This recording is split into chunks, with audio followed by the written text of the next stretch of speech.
Esta semana, el presidente López Obrador la emprendió ahora contra el expresidente Ernesto Zedillo, al enterarse de que vendría a hablar ante financieros, banqueros y empresarios. López Obrador retó públicamente al expresidente Zedillo a explicar lo que él seguramente ya sabe, pero que la mayoría de los mexicanos no, acerca del FOBAPROA, de las pensiones y jubilaciones y los aumentos salariales. Vea esto que titulamos AMLO, ahora contra Zedillo, ¿qué dicen los datos duros? Y vamos para allá. Mire usted.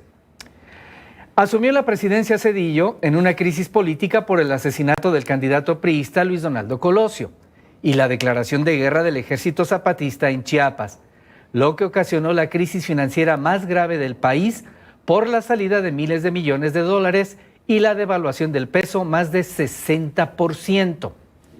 Andrés López asumió la presidencia sin crisis económica, sin crisis política. Ahí ya hay una diferencia.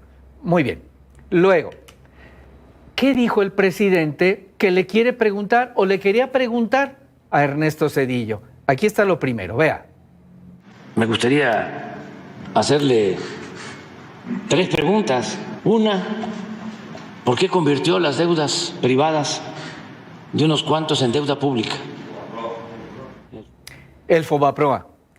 De hecho, el presidente escribió un libro al respecto. En la semana fue el tema socorrido durante 18 años de campaña, el FOBAPROA, del que, le digo, escribió un libro donde acusó a sujetos que hoy comparten incluso su gobierno. Vea usted este gráfico para que nos enteremos de esto. El costo del FOBAPROA, que tanto critica López, fue de aproximadamente 552 mil millones de pesos para salvar el sistema bancario.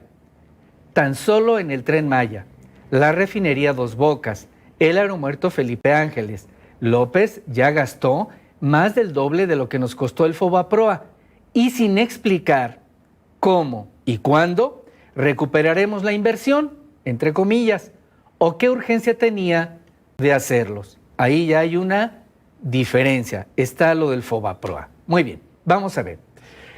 Zedillo usó el FOBAPROA, creado en 1990, para lo que era, según la ley, enfrentar emergencias en el sistema financiero mexicano, evitar la paralización generalizada del país y mantener lo posible la actividad económica. Pidió 51 mil millones de dólares al Fondo Monetario Internacional y los pagó en el 97. Andrés Manuel López ya pidió prestados más de 2 billones de pesos, lo que lo convierte en el que más endeudó al país en un solo sexenio y que no sabemos ni cuándo vamos a terminar de pagar. Eso es el FOBAPROA y el presidente seguramente lo sabe, pero bueno, ahora vamos a las jubilaciones. López también preguntó sobre un tema que hoy usa electoralmente porque ¿a quién le dan pan que llore? Las jubilaciones. Vea. Lo segundo, que conteste por qué envió al Congreso una reforma de pensiones en donde el trabajador, al jubilarse, no va a recibir, si no se hubiese modificado, porque ya se hizo un cambio y se va a hacer otro, esa reforma, no iba a recibir ni el 50% de su salario. Vea usted la gráfica para explicarle al presidente lo que le preguntó a Ernesto Zedillo. Aquí la tiene. El costo de jubilaciones y pensiones era y es inalcanzable al 100%, porque el ahorro de un trabajador en México es de menos del 5% de su salario y necesitaría más del 40% durante 30 años para lograrlo. López propone el 100% de jubilación del salario del trabajador, sin saber de dónde sacaría tal cantidad de dinero. Los países que más pagan son Bélgica con 83.8% y Luxemburgo con 72%. Ahí está otra respuesta. Ahora, el presidente López también aseguró que con Zedillo no hubo aumentos salariales y que dañó el poder adquisitivo de los mexicanos. Una tercera es por qué durante su gobierno no aumentó el salario mínimo, sino al contrario, se redujo el poder de compra del salario. Pues no, no es cierto, el presidente mintió. Vea usted la pantalla, aquí están los datos oficiales.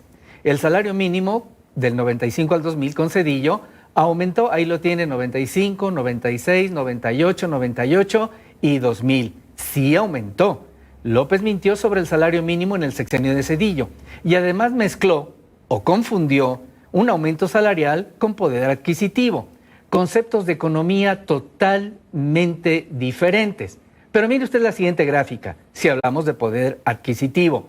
Del 95 al 2000, con base en el salario de 1970, efectivamente, los mexicanos perdimos poder adquisitivo. Ahí está lo que perdimos. 64%, 63%, 68%, 65%, 69% con Zedillo. ¿Con López Obrador nos va mejor? No, seguimos perdiendo. 61, 55, 52 y faltan el resto de los años. Así es que diferencia, pues no hay mucho. Para entender los resultados de Zedillo y de López, hay que agregar que, pues, estudiaron, qué estudiaron y cómo. Déjeme nada más mire, el crecimiento económico sexenal con Zedillo, 3.4 anual promedio. Con López Obrador, 1.3. O sea, ni la mitad de lo que logró Ernesto Zedillo. Ahora sí, vamos al siguiente gráfico. Formación académica de Zedillo. Licenciado en Economía sin exámenes extraordinarios y doctor en Economía. López Obrador. Licenciado en Ciencias Políticas y Administración Pública. 14 exámenes extraordinarios. Materias reprobadas. Economía, Matemáticas, Estadística 2 veces y también Ciencias Políticas 3 veces. Y tardó 14 años en titularse. Esa es la diferencia. Y son datos duros. O sea, no es yo creo, yo siento, yo pienso, me imagino. No, son los datos de uno y del otro. Ahí lo tiene usted. En cuanto a la aprobación, Zedillo inició con poco más de 20%, muy poquito, pero al terminar quedó en lo que casi igualmente tiene López. Aquí está la gráfica. Terminó con 67% de aprobación de México. El presidente López Obrador tiene 69%. Ahí lo tiene usted.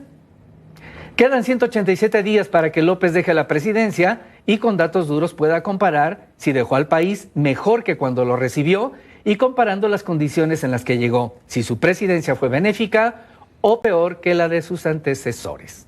Ahí lo tiene.